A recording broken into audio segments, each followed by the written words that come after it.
Thank you sir. Operation सिंदूर पर 7 मई 2025 को हुई प्रेस कॉन्फ्रेंस के दौरान भारत ने अपनी प्रतिक्रिया को केंद्रित, संतुलित और गैर उत्तेजक बताया था। यह विशेष रूप से स्पष्ट किया गया था कि पाकिस्तानी सैन्य ठिकानों को निशाना नहीं बनाया गया। साथ ही दोहराया गया कि भारत में किसी भी सैन्य लक्ष्य पर हमले का उचित जवाब दिया जाएगा।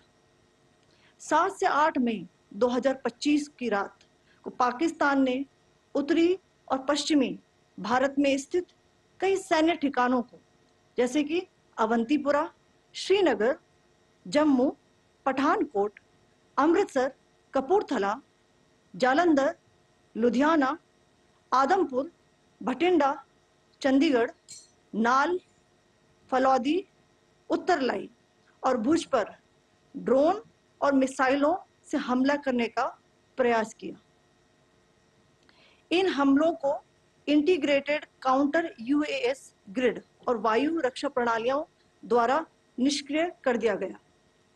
इन हमलों का मलबा कई स्थानों से बरामद हुआ, जो कि पाकिस्तानी हमलों का प्रमाण है। On the night of 7th May 2025, Pakistan attempted to engage a number of military targets in northern and western India using drones and missiles. These places included Avantipura, Srinagar, Jammu, Pathankot, Amritsar, Kapurthala, Nal, Jalandhar, Ludhiana, Adampur, Bhatinda, Chandigarh, Falodi, Uttarlai, and Bhuj. These were neutralized by the integrated counter unmanned aerial system and other air defense systems.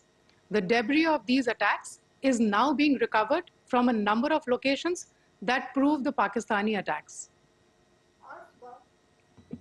आज सुबह भारतीय सशस्त्र बलों ने पाकिस्तान के कई स्थानों पर वायु रक्षा रडार और प्रणालियों को निशाना बनाया। भारत की प्रतिक्रिया समान क्षेत्र में समान तीव्रता के साथ की गई। यह विश्वसनीय रूप से ज्ञात हुआ कि लाहौर में स्थित एक वायु रक्षा प्रणाली को निष्क्रिय कर दिया गया। Today morning, Indian Armed Forces targeted air defense radars and systems at a number of locations in Pakistan.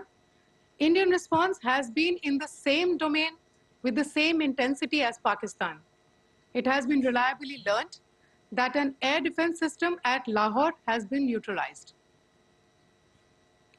Pakistan ने नियंत्रण रेखा पर आकरण गोलीबारी की तीव्रता बढ़ा दी है, जिसमें कुपवाड़ा, बारामूला, उरी, पुंछ, मेंढर और राजौरी क्षेत्रों में मोर्टार और भारी तोपखाने का इस्तेमाल किया जा रहा है। Pakistan has increased the intensity of its unprovoked firing across the line of control using mortar and heavy calibre artilleries in areas in Kupwara, Baramulla, Uri, Poonch, Mendhar and Rajouri sectors in Jammu and Kashmir. 16 innocent lives have been lost, including 3 women and 5 children, due to the Pakistani firing. Here too, India was compelled to respond to bring mortar and artillery fire from Pakistan to a halt. Indian Armed Forces reiterate their commitment to non-escalation, provided it is respected by the Pakistan military. Jai Hind.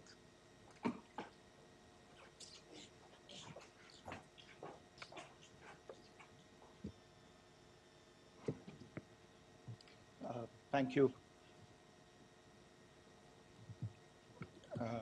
Friends, this is, as I said, further to the briefing that was provided yesterday and some of the updates that have been just provided by Colonel Qureshi and Wing Commander Singh.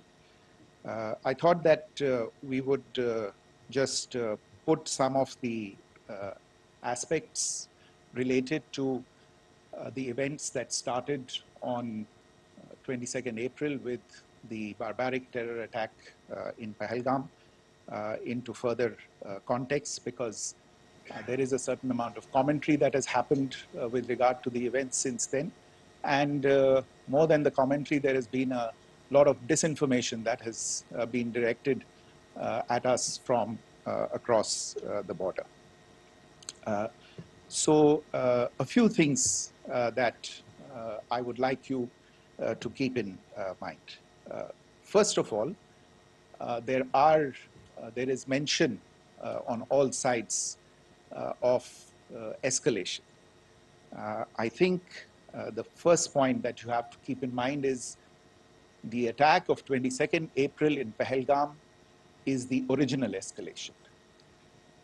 ये जो सिलसिला है जो हम देख रहे हैं आज की घटनाओं को लेके, ये 22 अप्रैल के पहलगाम के हमले से शुरू हुआ है. एस्केलेशन वहां पे हुआ है और उस एस्केलेशन का जवाब भारतीय सेना ने, भारतीय फौज ने कल अपने एक्शन से दिया है. Secondly, I want to invite your attention to the involvement of the group calling itself the Resistance Front in these attacks.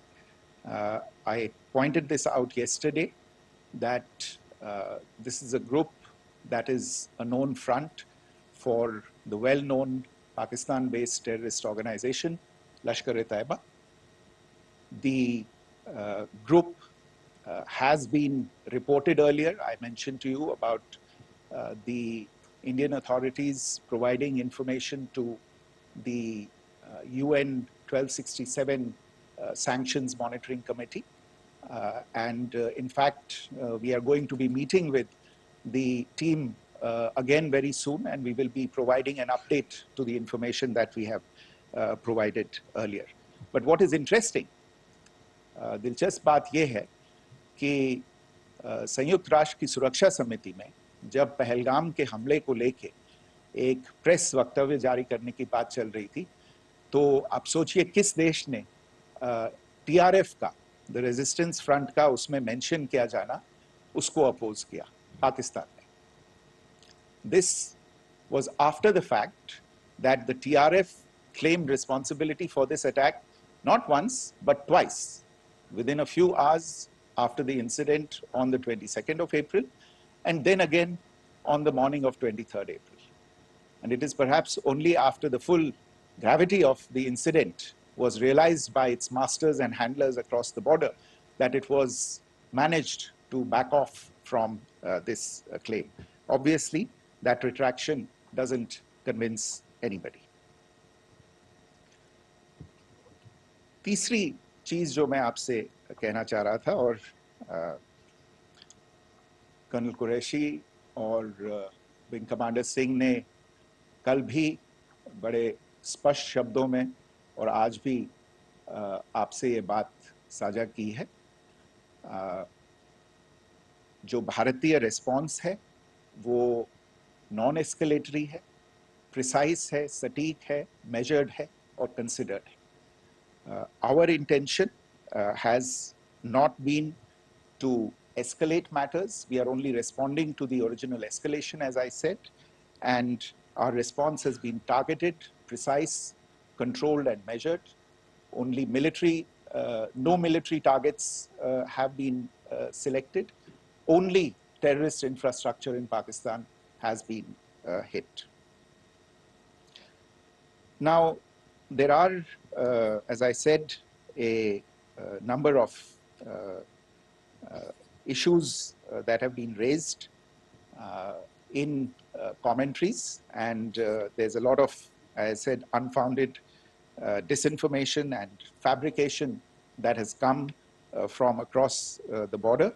And I would just like to use this opportunity to set the record straight on some of these issues. The first of these is Pakistan trying to wash its hands off any and all involvement with terrorism. I think the Pakistani information minister said there are no terrorists in Pakistan. And I think he was challenged on that in the television program that he was appearing on. But even if I partially repeat myself from yesterday, I think Pakistan's reputation as the epicenter of global terrorism is rooted in a number of instances where concrete evidence is available, not just to India, but to governments and authorities and agencies around the world. There are several terrorist attacks around the world where Pakistani fingerprints have been found. I don't need to belabor the point with regard to this audience about where Osama bin Laden was found and who called him a martyr. Pakistan has also for decades pursued cross-border terrorism into India with impunity. And as I said yesterday also, in order to deliberately mislead the international community, they claimed that the terrorist Sajid Mir was dead. They came under pressure, and Sajid Mir was then brought back to life, arrested, and is now apparently in Pakistani custody. Pakistan is also home to a very large number of UN proscribed as well as UN proscribed terrorists, as well as terrorists proscribed by a number of other governments in the world, including, of course, the Lashkar-e-Taiba and the Jaish-e-Mohammed, as well as their leaders, Masood Azhar and Hafiz Mohammed Saeed. आपने देखा होगा हाल ही में पिछले कुछ दिनों में पाकिस्तान के रक्षा मंत्री और उनके पूर्व विदेश मंत्री दोनों ने इस बात को माना है कि पाकिस्तान का ऐसे ग्रुप्स के साथ जो रिश्ता है वो क्या रहा है. Both the defense minister and the former foreign minister of Pakistan, I think they've done a more eloquent job of this than I could ever do in terms of describing their country's implication in international terrorism and their involvement in housing these kinds of groups. दूसरा जो विषय है वो है पाकिस्तान का जो एक दावा है कि एक इंटरनेशनल impartial investigation होना चाहिए, एक joint investigative committee होनी चाहिए. These calls for jointly investigating this heinous and barbaric attack in Pahalgam. Again, I think you know the history well on this. You know the track record well, and it is not a bright track record insofar as Pakistan is concerned. In fact, in the pursuit of justice for the victims of multiple terrorist attacks, whether it be Mumbai in 2008, in Pathankot in 2016, or many others. But in particular for these two attacks, India had offered to cooperate. India provided forensic evidence and urged Pakistan to bring the perpetrators of these attacks to justice. We, in particular with regard to the Mumbai attacks of 2008, where a Pakistani Lashkar-e-Taiba terrorist was captured alive, India provided extensive information and evidence related to the involvement of Pakistani terrorists in this attack. Cases were registered, but you are all aware that these cases have not progressed, despite the formation of judicial teams, etc. And Pakistan has consistently stonewalled all efforts to move the investigation along. In fact, with regard to the Pathankot attack as well, a joint investigative team was formed. We gave access, unprecedented access, I should say, to Pakistani team to the site of the attack. Details of call records data and DNA, etc., were shared with Pakistan. We had shared with them details related that we had been able to access to the addresses of terrorists. We presented evidence against the office bearers of Jaish-e-Mohammed who had conspired in the attack, and the handlers of the terrorists who facilitated them and guided them in. But there has been no movement on this. So in all of this, I think the experience has not been positive, and it certainly doesn't give us the confidence now to take at face value Pakistani assertions of wishing to participate in a joint investigation. These are just delaying tactics. These are just stonewalling tactics. And in fact, there is reason to believe that Pakistan uses the evidence that we provide only to cover its tracks and, in fact, defend the terrorists who we are looking for and obstruct the path of investigation. A third point that I wanted to address was the claim that only civilians were killed in the strikes on the 7th of May. We have made the point very clearly that all attacks on the morning of 7th May were against carefully selected terrorist infrastructure, terrorist targets. It is not clear to us, in fact, seeing some of the coverage of the after effects of these strikes, including the funerals for the terrorists that are held yesterday.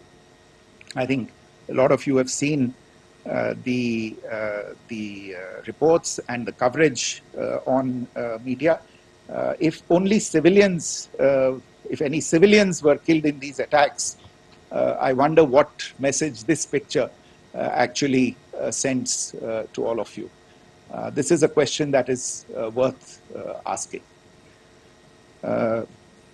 It's also odd that the funerals of civilians are carried out with the coffins being draped in Pakistani flags and state honors being accorded. As far as we are concerned, the individuals eliminated at these facilities were terrorists. Giving terrorist state funerals may be a practice in Pakistan. Doesn't seem to make much sense to us. Pakistan has also claimed that India deliberately attacked religious sites. This is completely false again. I have made it clear that the targets were terrorist infrastructure, terrorist facilities, and locations connected clearly with incidents of cross-border terrorism into India. And it is in fact Pakistan that is misusing religious sites as a cover to in fact radicalize, direct and indoctrinate and train terrorists. In fact, contrary to what Pakistan is claiming, yesterday Pakistan launched a targeted attack on the Sikh community in the state of Jammu and Kashmir, hitting Gurdwara in Poonch and the homes of Sikh community members, which came under attack. And we know that at least 3 individuals were killed in that particular attack. Pakistan is also making attempts to, in fact, just to add to this point, the retaliatory action that Pakistan has taken, in fact, is impacting civilians. I showed you the picture of the Gurdwara and the Sikh community members who were killed in this. There are other civilians also who've been killed and injured in these attacks. In fact, since yesterday morning, a total of 16 civilians have been killed and 59 others have been injured in the attacks by Pakistan. Not only this, Pakistan is also making attempts as part of its disinformation campaign to paint our action with regard to cross-border terrorism through the communal angle. If that is the issue, then I think I can do no better than to cite or point you in the direction of the Pakistan Army Chief's speech of 16 April 2025. I think that is the last word in communal rhetoric. And in the Pahalgam attack itself, you are aware of the kind of religious profiling that was done there. And perhaps there is a linkage between these two events.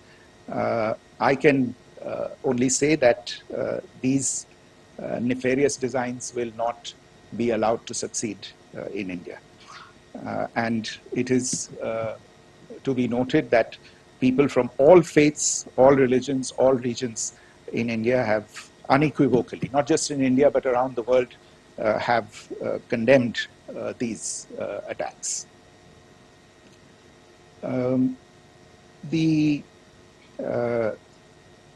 Pakistani claims of now responding to India's strikes of the 7th of May. As I said right at the outset, it is India which is responding. The original escalation was by Pakistan on the 22nd of April. We are the ones who are responding to that escalation with the action that was taken yesterday morning. And again, I would like to emphasize that the action was restrained. It was directed towards non-civilian, non-military targets and confined to terrorist camps. And again, as we have been saying since yesterday, any further action by Pakistan, some of which we are seeing today, is nothing but escalation by Pakistan now, once again, and will be responded to and is being responded to appropriately. One point that I wanted to also address was the allegations to the targeting of a dam, the Neelam Jhelum project in Pakistan-occupied Kashmir. I want to say that this is an absolute and complete fabrication and a blatant lie. India has targeted only and only terrorist infrastructure, and the details of that, that terrorist infrastructure, together with the locations, were shared with you yesterday by Colonel Qureshi and Wing Commander Singh.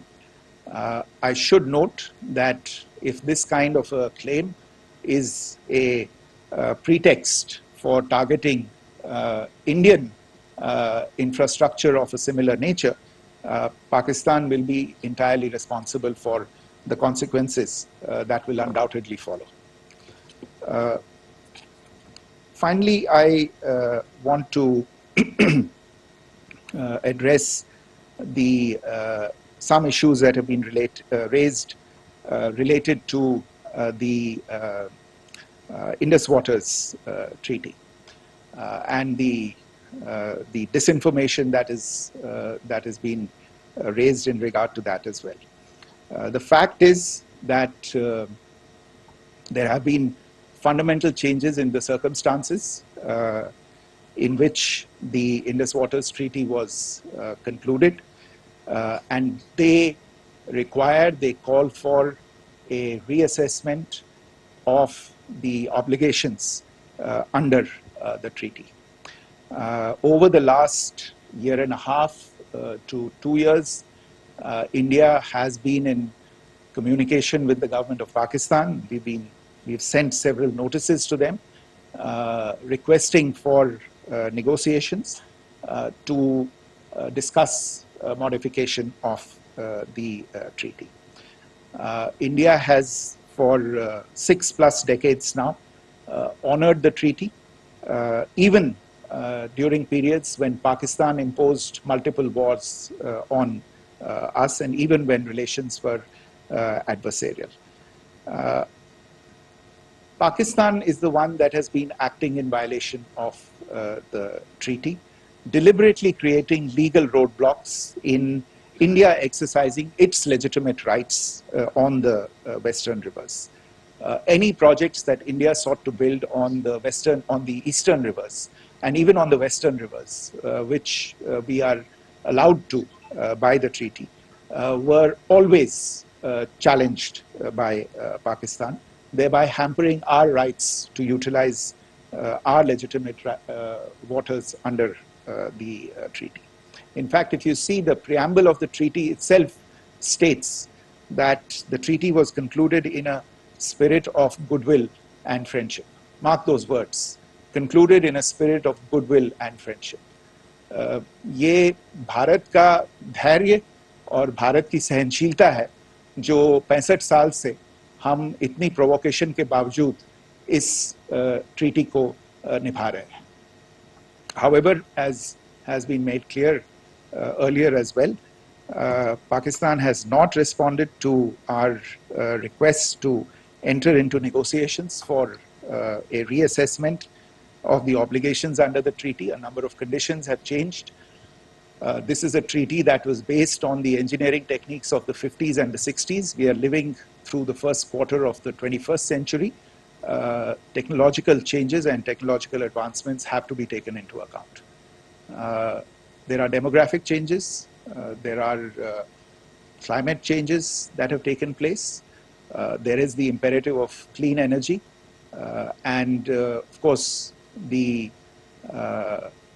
terrorism that Pakistan has wreaked in the state of Jammu and Kashmir itself has hampered India's ability to exercise its rights under the treaty. Pakistan's persistent refusal to respond to our requests to enter into government-to-government negotiations on the modification of the treaty is, in a sense, itself a violation of the treaty. And therefore, India has taken the step of putting the treaty in abeyance until Pakistan abjures irrevocably its support for cross-border terrorism. Maybe I'll stop there. I mentioned earlier yesterday as well that this is an evolving situation. I would therefore ask all of you to be considerate and restrained.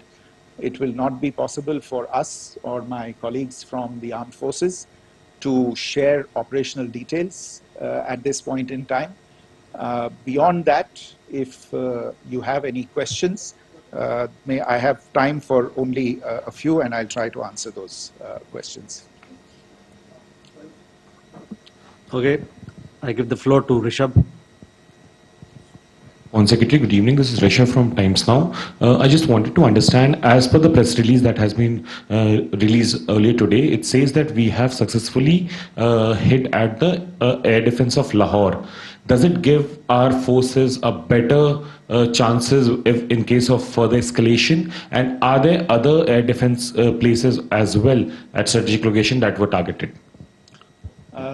Rishabh, you are violating the first rule that I set out at the end of my remarks. The press release that has been issued by the Ministry of Defense today speaks for itself. It is related to operational matters. It's been released by the Ministry of Defense. As more information becomes available, it will be released at the appropriate time. Once again, please don't go into operational details at this point in time, because this is a constantly evolving situation. Yeah, go ahead. Foreign Secretary Smita Sharma, just wanted to ask, the Pakistani Minister Ishaq Dar in an interview has claimed that the national security advisors of India and Pakistan have spoken to each other, if you could confirm or deny, and is complete severance of diplomatic ties with Pakistan also on the table? I have no information with regard to contacts between the two national security advisors. Insofar as diplomatic relations are concerned, you've seen the steps that were announced in response to the following the meeting of the Cabinet Committee on Security on the 23rd of April. There are no further steps that are under consideration at this moment in time. Here, go ahead. Foreign secretary, मेरा नाम मनीष है, मैं TV9 Bharatvarsh से हूं और आपने खुद ही बताया कि कितना मिस इन्फॉर्मेशन क्रॉस बॉर्डर से आ रहा है, बल्कि ऐसा लग रहा है जैसे पाकिस्तान के प्राइम मिनिस्टर और डिफेंस मिनिस्टर तक भी प्रोपेगेंडा करने में मिस इन्फॉर्मेशन में आ गए हैं। वो कई बार तो ये तक दावा करते हैं कि हम 3 राफेल हमने गिरा दिया, इतने हमने मिग गिरा दिए, और जब उनसे पूछा जाता है तो वो कहते हैं कि सोशल मीडिया में हमने ये सब चीज़ें देखी थी। तो अगर आधिकारिक तौर पर अगर आप कुछ कह सकें इस पर, ताकि उन्हें भी समझ में आए कि इस तरह के प्रोपेगेंडा नहीं चलने वाला है। देखिए, जब सही समय होगा तो आधिकारिक तौर पे इसके बारे में सूचना दी जाएगी। लेकिन जो आपका प्रश्न है कि प्रधानमंत्री और उप प्रधानमंत्री और विदेश मंत्री, उनके रक्षा मंत्री इस तरह की बातें कर रहे हैं, तो इसमें अचरज की कोई बात नहीं है। आखिरकार ये एक देश है जिसने अपना इसका जन्म लेते ही झूठ शुरू हो गया था। 1947 में जब पाकिस्तानी फौज ने जम्मू कश्मीर पे दावा बोला, तो उन्होंने किसी ऐसे वैसे व्यक्ति से नहीं, संयुक्त राष्ट्र से झूठ बोला कि हमारा कोई लेना देना नहीं है इससे, ये लोग जो गए हैं वो तो कबायली हैं। वो तो जब हमारी फौज वहां पे पहुंची और UN के लोग, संयुक्त राष्ट्र के लोग खुद वहां पे पहुंचे, उन्होंने देखा कि वहां तो पाकिस्तानी फौज घुसपैठ करके आ गई है, उसके बाद पाकिस्तान को मुंह की देखनी पड़ी और उनको मानना पड़ा कि हाँ, उनकी फौज वहां पे कुछ समय से पड़ी हुई है। तो ये जो यात्रा है एक तरह से 75 साल पहले शुरू हो चुकी है। तो I am not surprise that this kind of disinformation is being indulged in. Yeah. Siddhant. So Siddhant from Beyond. Sir, we have seen a lot of negative comments coming from the Pakistani military of escalation. If tomorrow there is an escalation, there are strikes, we know one attempt has been thwarted, what will be the Indian response to those attempts of creating more escalation? Because it is looking like it's going towards more escalation. And my second question is, are any other world powers, essentially the P5 countries, the West Asian countries, reaching out to de-escalate the current situation? Look, on escalation, we've already made our stance clear. I mean, there are 2 basic points. First of all, it is Pakistan that escalated on the 22nd of April. We are only responding to that escalation. And then what we have said yesterday and what my colleagues have said today, that now if there is an attempt at further escalation by Pakistan, it will be responded to in an appropriate domain.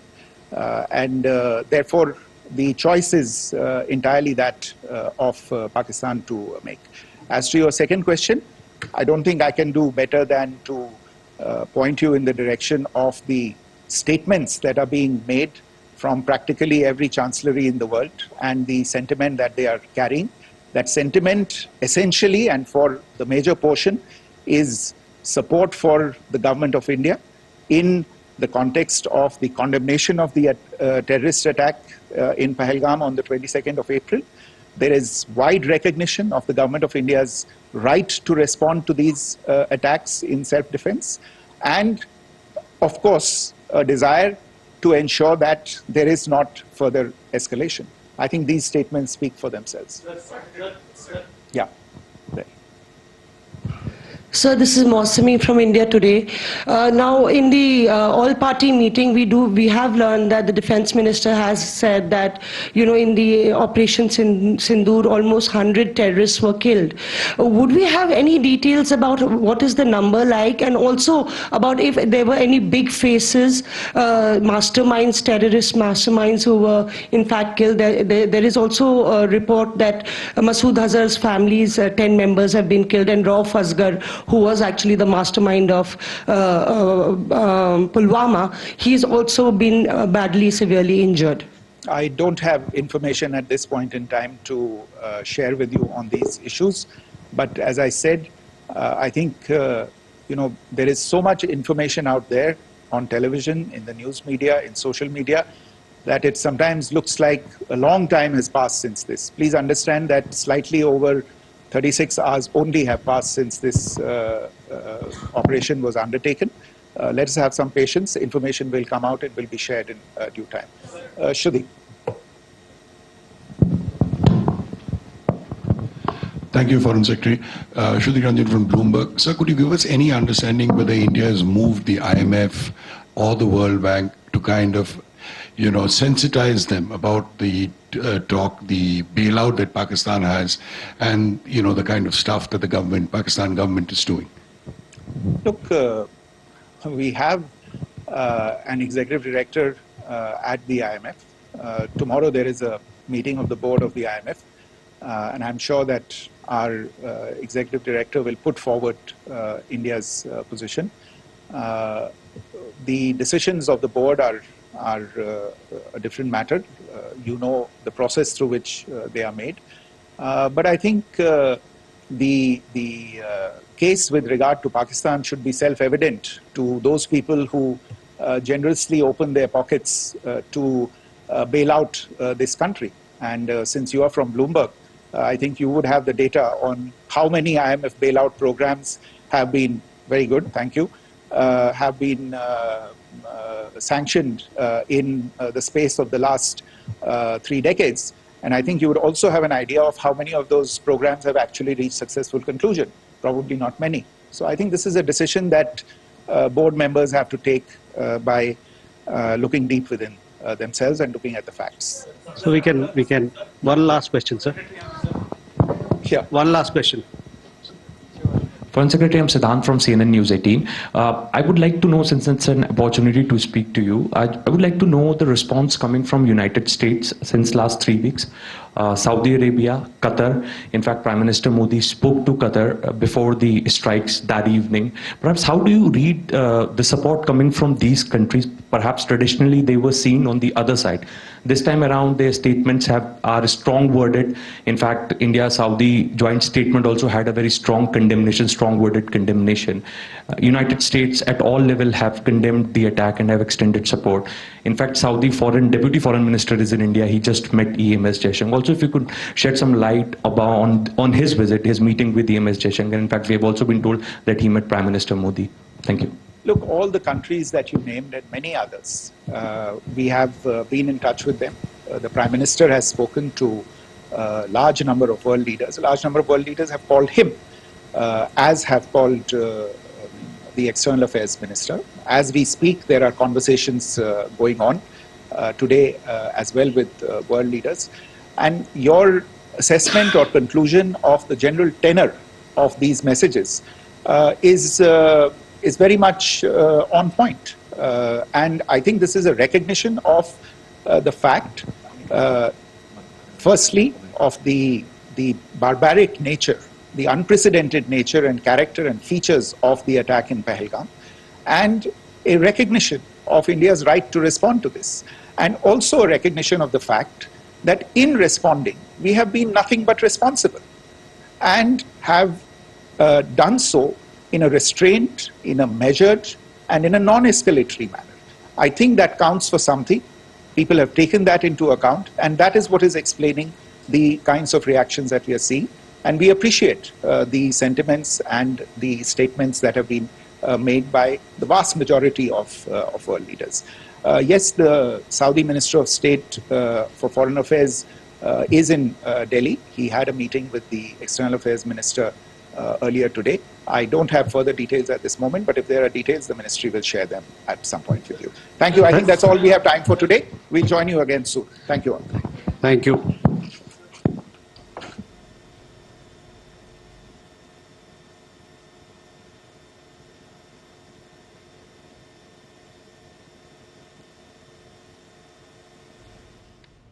तो विदेश मंत्रालय की तरफ से ये अहम press वार्ता आप देख रहे थे, जिसमें कि विदेश